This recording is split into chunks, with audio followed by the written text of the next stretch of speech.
Hello there, my American bastard brothers. I'm Lionel, unfortunately known as MoodElevator, and I've come to bring you some good news from the Great White North. Are you feeling anxious, hopeless, unable to focus? Has your life become a monotonous cycle of work, bills, fast food, and endless constipation? Do you find yourself wondering why you even bother buying toilet paper anymore? Why those warts just won't go away once and for all? Or if you can even remember the last time it didn't burn to pee? Well, soon there'll be no need to worry about your job, family bills, or even crippling sexual diseases. That's right, fear not, my grease-guzzling neighbors to the south. The mayor of my fine city of Toronto has discovered the solution to all of your woes. Crack cocaine! All you need is a lighter, rubber band, small glass tube, and as much money as you can sell your body for. Then head on down to the nearest dilapidated trailer park or government housing facility and ask the nearest jittery, emaciated man arguing with a signpost where you can find your very own vial of crack. And in a short time, you won't give a flying fuck about anything at all other than getting more of that delicious, delicious rock. Thank you, Rob Ford.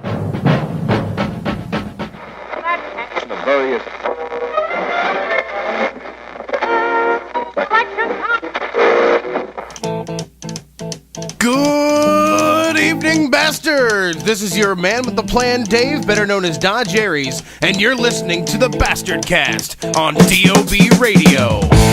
With me, as always, is my fully erect co-host, Sword of Omens, give me sight beyond sight, Lionel, better known to you all as MoodElevator. How's it hanging, Moody? Why, thank you there, my sticky steak-snorting compadre. Yes, bastards, I am indeed your personal mood elevator, and Dodge, it is in fact hanging quite high. Almost as high as a grumpy old Jewish curmudgeon soiled track pants, and equally as fragrant. So, Moody, you're a battlefielder. How are you enjoying the new game? Well, honestly, I've not had much time or energy to put into the new title. However, the time that I have managed to spend on the new battlefield has been spent walking in circles, hiding from hordes of grenade launcher addicts, and attempting to take objectives. Attempting to, mind you. One thing I just can't help but mention is just how gorgeous the environments look on Ultra Graphics. Yes, I am still sticking to the PC, as I believe my shiny, still fairly new graphics card will serve me well, while I expect both of the new consoles to be unreliable on launch, as history has proven. Elitist. Wow. One of the things I've been noticing with the release of the new game, the player names are just fucking hilarious. So hilarious, in fact, that I can't even get mad when some of these guys kill me. You been noticing this, Mood? Oh, I certainly have. I definitely have. I mean, nobody looks forward to getting their tags taken, but it's hard to get mad when it's done by Blue Man Poop. Look out! Who's that coming up behind you? Oh, it's Dong Inspector! Who just dread-rammed you? None other than Hot Asian Mom. Get sniped by a handful of pixels on the other side of the map? It's a bird, it's a plane, it's two dogs humping! Dora better not explore without her squad mates, or she might get killed by Viper no viping. Hungry for death? Here, have some bullet tacos. Or you can always eat an RPG from none other than pork muffins. Watch out for the boat of doom, especially when it's piloted by Captain or the Failboat. You see a TUGS and think you're gonna get some easy XP? No, it's a trap! Carefully laid by Admiral Smackbar. Oh, look, how cute. Oh, fuck, I've been killed by Fuzzy Bunny. Kermit should have warned you about the mad helicopter skills of Miss Piggy. Who can get mad? Seriously, when you lose in a firefight with I has big boy dick? Are you scared of the dark? Well, you should be scared of haunted anus. Loose lips may sink ships, but your boat got sank by the tightest butthole. Whoops, you've been penetrated by Dark Diddler. Who claymored you? A sneaky llama, of course. And finally, a submission from It's the Sheriff, Extra Hairy Vag. I want to be clear that she doesn't have an extra hairy vag, she just submitted that name for the list. Oh, it's nothing that can't be easily fixed with a dull axe and some motor oil. Tonight on the BASTARDCAST, we'll be tackling a couple of interesting topics with our special guest, Filisalot. But first, the news.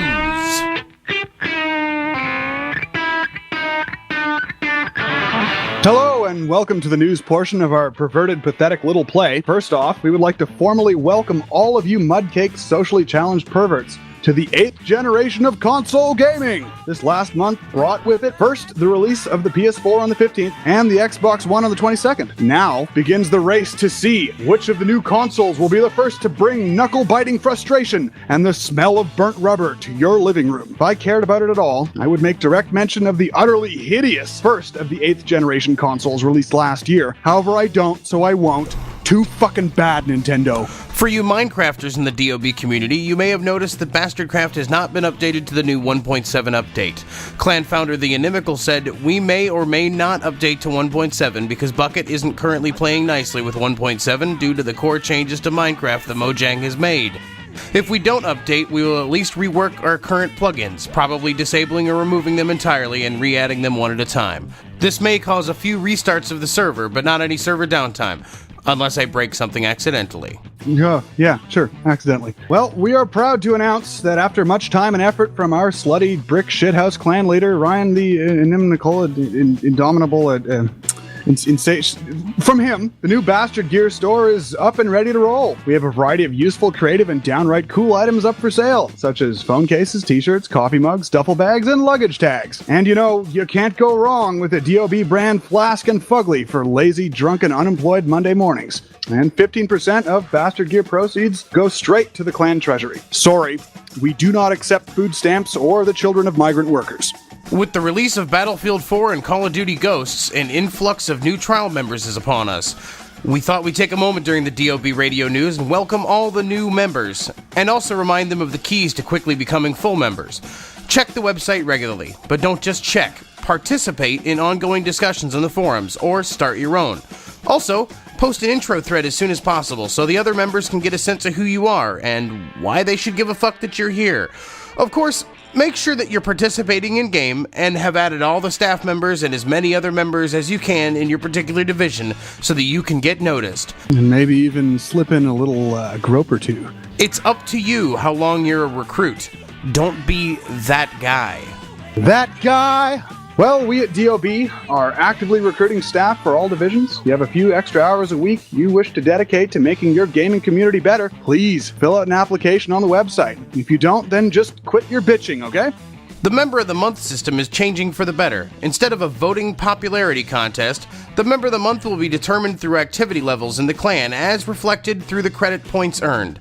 Staff Member of the Month, Contributing Member of the Month, and New Member of the Month will be nominated by the leadership. And that concludes this month's BASTARDCAST news. Up next, a few delicious points of mention from our interdimensional sponsors, a new segment about just what a dirty old bastard means to you, spearheaded by our leader with the name that you wish you could properly pronounce, and of course, the main course of discussion with our special guest Filisalot and his rusty can of turpentine. We'll be joining you again very shortly. Once again, this is MoodElevator saying, don't worry about that, honey. It's just leprosy.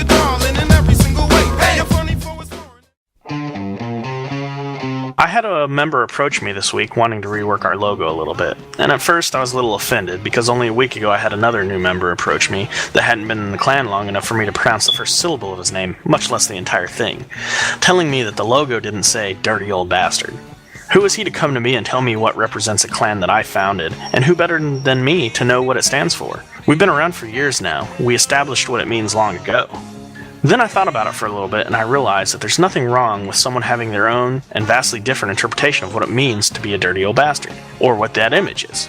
Because the image is, well, simply put, it's a face on what we all share.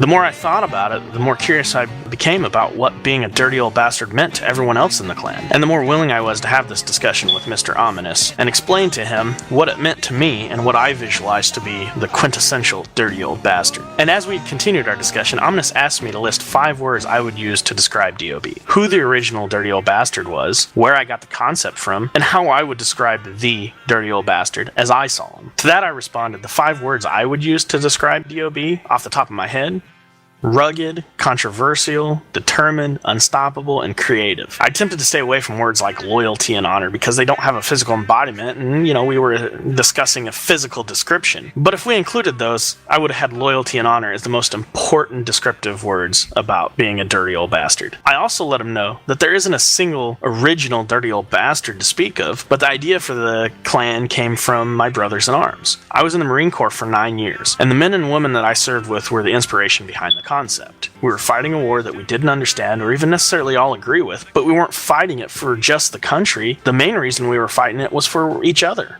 We all had to be there. We were all family, and we all wanted to get out of there in one piece. We were fiercely loyal, dedicated, and motivated to do a damn good job. And at times, in order to honor that loyalty and protect one another, we had to be violent and ruthless. There were times when it was very impersonal. Gunfights were over long distances.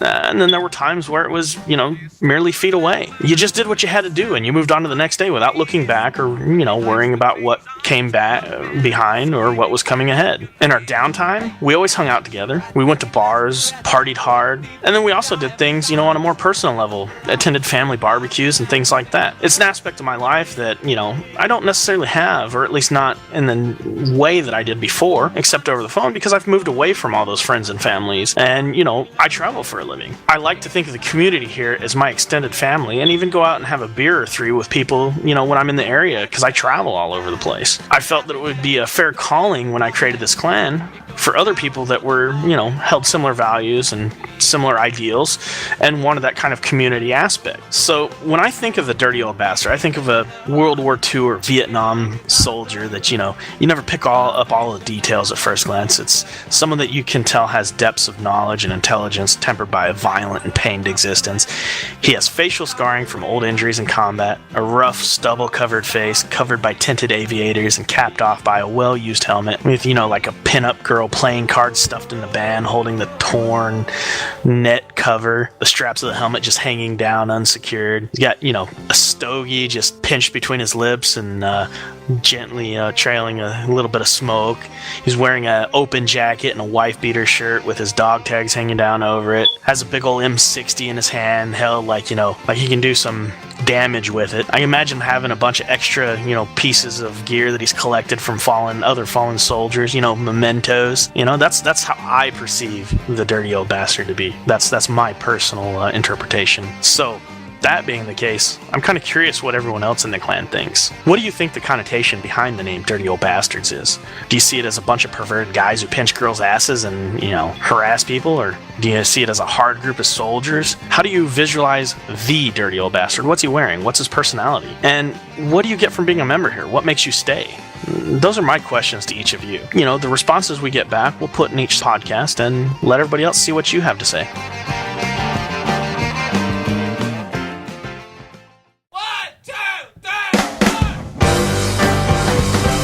Oh my goodness, oh my goodness, oh my goodness, oh my goodness. It seems that we've begun. Please be advised this phone call is recorded for training purposes. I'm preloading. I'm preloading the game. I'm preloading my balls in your mouth. Oh, and welcome back to Dodge's Balls Hanging Out of Your Mouth. That's great. Welcome back to the Bastardcast, peering into your window for far longer than you're comfortable with. Well, here with us today, we have a very special, and by special, I mean incredibly stoned guest by the name of Filisalot, long time member of the PS3 Battlefield Division. Yo, tell us a little bit about yourself there, Filisalot. Yo, so I'm Phyllis. I reside in Canada. I'm a baller. Go to college.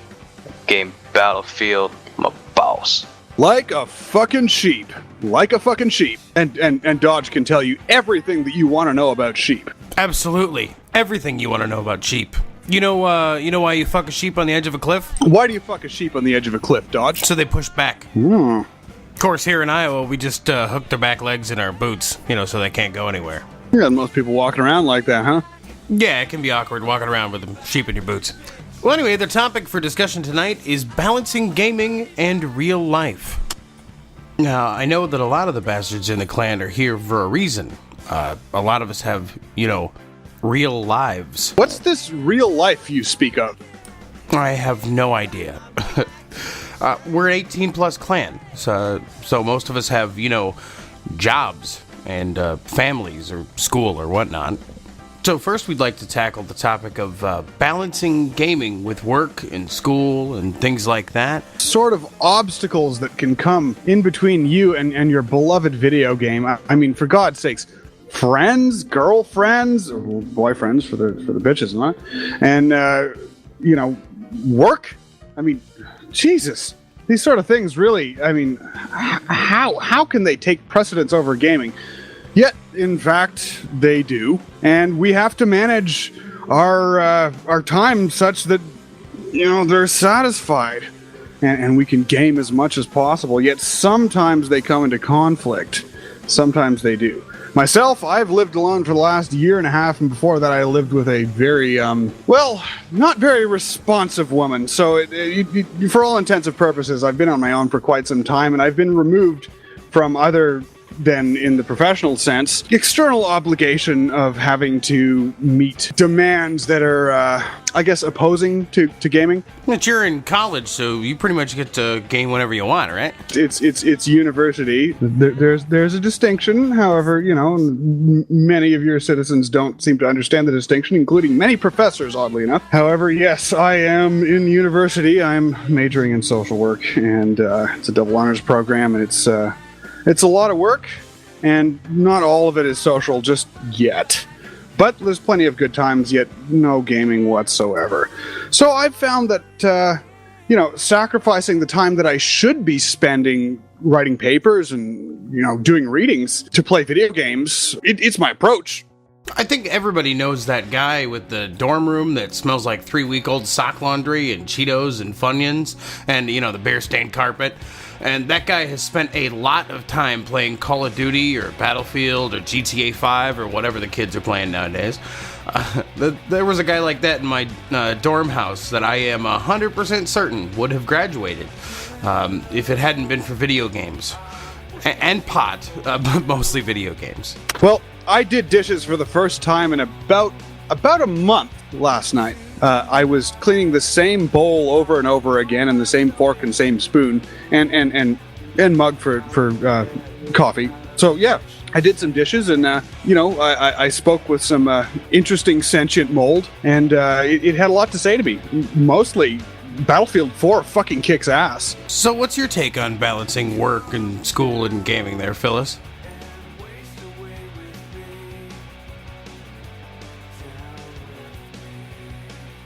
You definitely gotta put life first before video games and stuff. I find it interesting when I'm playing like Battlefield 3 or now Battlefield 4 and you see like some guy walk into a server with like a Colonel 100 stars already and you're just sitting there like, how the hell do you do that with like this many hours into it? And you just gotta learn to balance like your homework over everything else and stuff, because like that's gonna be your money maker in the future. You ain't gonna be making money off video games. Well, it can lead to the knowledge that can allow you to maintain your profession, which will be your bread. I really didn't think that it was actually real. I thought that it was as a result of somebody hacking or exploiting a glitch or something like that would allow them to reach level 100 kernel within less than a week of the title being released, of Battlefield being released. I actually thought, this has got to be bullshit. Had I seen that on PC, I think I would have leaned more towards that, and like I think it's harder to do it on PS3 with like Battlefield 3. I'm pretty sure it was like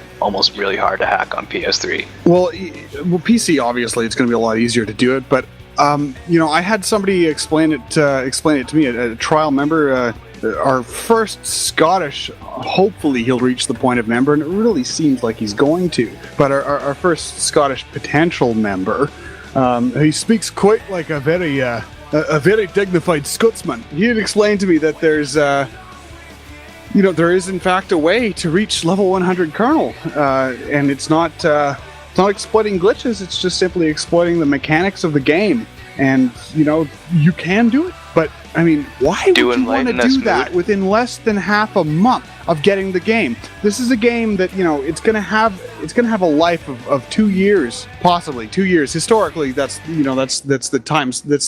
lifespan of the Battlefield titles. So 2 years, you can have that amount of time to unlock all sorts of different things and to explore all sorts of wonderful, interesting, entertaining aspects of the game.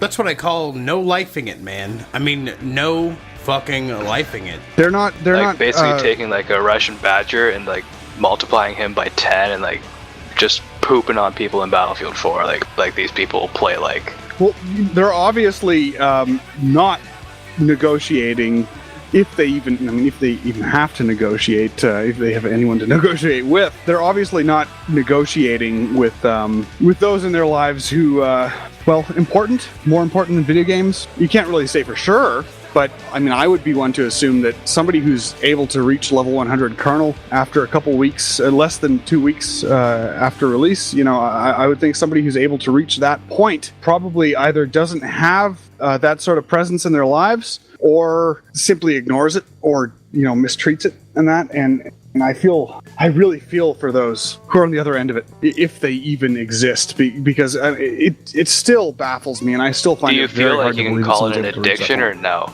Absolutely. I am one who believes that we're all addicts. We're all creatures of habit. There are healthy addictions and there are unhealthy addictions, and I completely agree. Everybody has their vices. Yeah, we all do it, and to a certain extent, I see it as a part of the human condition. I do. I really see it as as part of being human. You get obsessed with things. We all get obsessed with something or another. And somebody who decides, I'm not going to be obsessed with anything, well, they're becoming obsessed with lack of obsession. So am I the only person on the podcast that's in a relationship? I mean, how about you, Phyllis? Are you in a relationship? Nope. Single Pringle, ready to mingle. I had sex with a fairly attractive Indian stick figure last week, but... I mean, if you want to call Pamela Anderson a girlfriend, then sure, go for it. Sometimes it's better to have nothing than something. In terms of balancing gaming in real life, relationships, I mean, that's a big one. I tend to fall a lot more on the whipped side of gamers. Yeah, really. But, when the little lady comes home with the groceries, she's not going to be standing down there waiting for me to finish my game to carry the fucking groceries in, If I'm in the middle of a game, it's like, okay, fellas, the house is on fire, I gotta go. Yeah. The cat's on fire, I gotta go put the cat out. Hey, you have a dick, I have a dick, and usually who you're speaking to also does. I honestly don't understand why you don't just say, well, the wife's home, and well, yeah, I've got to go and do what she wants, because she'll do what I want. Well, if you're a really hardcore gamer and think you're really good at multitasking, you could challenge yourself. Yeah, that's one hell of a multitask. But honestly, to do it so that you say that you've done it. I mean, I can certainly see that. But I mean, my experience, every serious relationship that I've been in, not exclusively sexual. Primarily sexual. It's been with somebody who likes video games and is interested in the video games that I play, and I've converted her to loving the video games that I play. So, I mean, just to put it out to you there, male bastards, it's possible, and, it's worth a try, because you're just going to be right back at square one if you fail. So try and convert them. Be like, hey, honey, if you wanted, I could buy you a Battlefield 4 with premium, and we could game a whole bunch together. But then again, she would be exposed to just how much of a dirty old fucking bastard you are. Yeah, there's two problems with this. Number one, going back to the whole having sex while gaming thing, it's like, get off me, bitch, you're gonna fuck up my KD. Come on now, son. And the second thing is, you don't want your girlfriend playing the same game as you. That's gonna create so much lag trying to play at the same time on the same connection. It's no good. Yeah, that sheep running in a running a treadmill, will get exhausted. It's always the fucking sheep with you. We've had a great discussion on this, and I feel like we could go for hours and hours and hours more. However, we're going to have to cut it a little bit short. I think we should talk about Mood's interest in sheep. He's been talking about him quite a lot tonight, more than Eric has. Oh my goodness. Well, no, I'm talking about the fact that we're going to have to switch to our second topic, which is, in fact, people treating customer service representatives, and that can encompass a lot more than you may think, with extreme hostility and contempt when it is completely unwarranted. We've all seen it. We have all seen it. You've walked into a fast food restaurant or a coffee shop or a Walmart or something. You've seen some, middle-aged woman or man going off in a completely all-encompassing fury at the cashier or at just any worker, really, and it's totally unwarranted. It's like they're going to that establishment to express their fury and their rage and their frustration with their own lives, and they're venting it on somebody who they don't know. So if they don't know them, then what does it matter? Well, I certainly think that it does matter, and I wonder what you guys think. No, the biggest problem is that people think that when they yell and scream and act a fool, that they can get their way. Well, that's half the problem. The other half is that when people yell and scream and act a fool, they do get their fucking way because businesses let them. And, I understand that the customer is supposed to always be right. And, that's the principle that customer service is based on. But some of these businesses need to not tolerate some of this shit from people, I mean, when you see some woman just going ape shit at some kid behind a counter over $1.07 fucking cheeseburger at McDonald's, that manager needs to step in and throw that bitch the fuck out and tell her just go down the road to the next McDonald's because you're not welcome here anymore. But that never happens, and the management of these places is just as responsible for this shift in behavior. I mean, they're gonna kiss that woman's ass over 107 pennies. Seriously. Oh, yeah. And historically, I think a lot of it has to do with the fact that people have successfully sued such establishments and such businesses over complete ridiculousness. I mean, I don't know if you guys ever read the article from that's 5 years ago or so from the Huffington Post, or maybe been posted elsewhere, about the lady who successfully sued McDonald's over having a coffee that was too hot. A coffee that was what? Yeah, I'm not coffee joking. supposed to be hot? What do you think of that, Phils? Of customer service or people suing people? Well, your own personal experiences do share. Oh, well. I used to work as a wonderful door-to-door salesman, the people that all y'all love. Yeah, I got to meet the world's assholes every day. Usually I was just trained to not go off at them, just kind of kiss up, like Dodge Aries says, kiss up and suck their ass, because if shit goes down, I could have been my fault because I'm trespassing on their property and shit. Your description of that when you were doing it this summer and I saw it, it really seemed like it was just sort of a step above slave labor. But you were digging it. Oh, it really was. It, man. I was really good at being a slave. I mean, I loved working for free. Commission wage is the best wage ever. Yeah, you probably shouldn't tell your potential employers that you love working for free. It won't do you much. If they're willing to try me on for 2 weeks for free and then start paying me after that, I'll do it. You do get to meet the world's ass. Going door to door, but you don't know what's going on behind that door and what's going on in that person's life to make them that pissed off. A pretty good example of mine is, in my own experience, is one guy told me get the fuck off his property, he'll knock me out and all this shit, just talking all this mad shit. And I was like, holy fuck, whatever, just walked away, went to go sit down to go and do my thing, have a smoke. And is that the worst that it got? No, yeah, that was the worst it got. He just told me to fuck off, get off his property, he'll punch me, knock me out, and all this shit. I was like, okay buddy, do what you want to do. And then I just see his front door open up and this huge 500-pound wife walks out the door, and I was like, okay, that's probably why he's upset at the world. Probably why he told me to fuck off. Oh my goodness.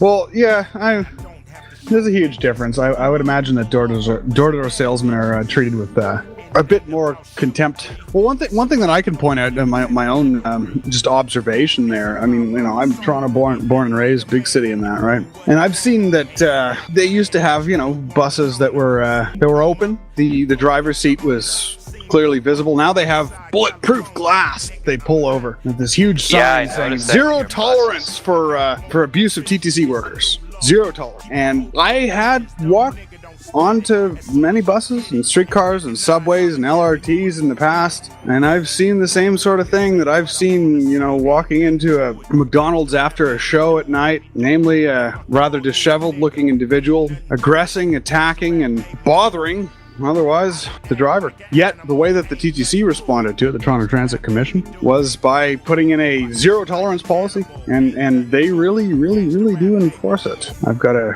cousin who is a bus driver.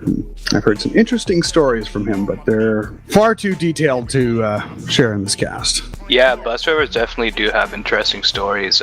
This one guy was trying to sell my buddy a Mustang. He was a bus driver up in Toronto as well, and he rode the subway transit back when they were first starting out. He told me a bunch of stories about that kind of stuff too. We've all seen it. We've all been confronted with it, and I'm sure that more than one of our listeners has in fact engaged in it themselves.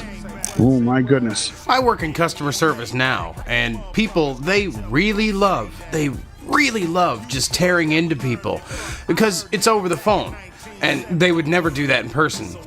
Well, it's Some people would. Internet tough guys, huh? Absolutely. We actually have a nickname for it at work. RWP. That little initialism stands for Rich White People. That's our way of saying it's someone that has more money than sense. A customer calls up and they're pissed because their service plan renewed automatically. How long have they been a customer? 10 years. So they didn't figure out in the last 9 years that their plan would renew automatically again. Seriously. RWP, man. First world problems, man. Because they think that if they bitch enough, they're gonna get their way. And they're right. And that's the problem. But it also works the other way too. I like to try to treat people with respect when they give me respect, and it's worked out in my favor several times. And if you talk to a person on the phone normally, sometimes they'll actually treat you better. Hell, nothing's cut and dry. That's for sure. Now, this has been a good time talking about our topics discussion this evening. Once again, I'd like to thank our guest Shane, better known as Filisalot. My pleasure. And, of course, my lovely, sexy, beautiful co-host, MoodElevator. Oh, you're welcome, sweetheart, in more ways than you can understand. Make sure you tune in next time for a very special Christmas episode of the BASTARDCAST, where Mood is going to get drunk and have sex with one of my sheep. Oh, I look forward to it. I'm going to have to practice a lot beforehand, though. Lots and lots and lots of dress rehearsals. I heard it's legal in Dodge's basement to do that kind of stuff. What isn't legal in Dodge's basement? The question is, what is illegal? That's a shorter list. Well, take care, bastards. Have a lovely holiday season. Enjoy your gaming and your family. And try to keep them balanced, of course. We'll see you next time here on the BASTARDCAST. Bye-bye, baby. Fell asleep one night with a lit cigarette as he tried to drink away his pain. When the fireman doused the burned out shack, all they found was a grease stain.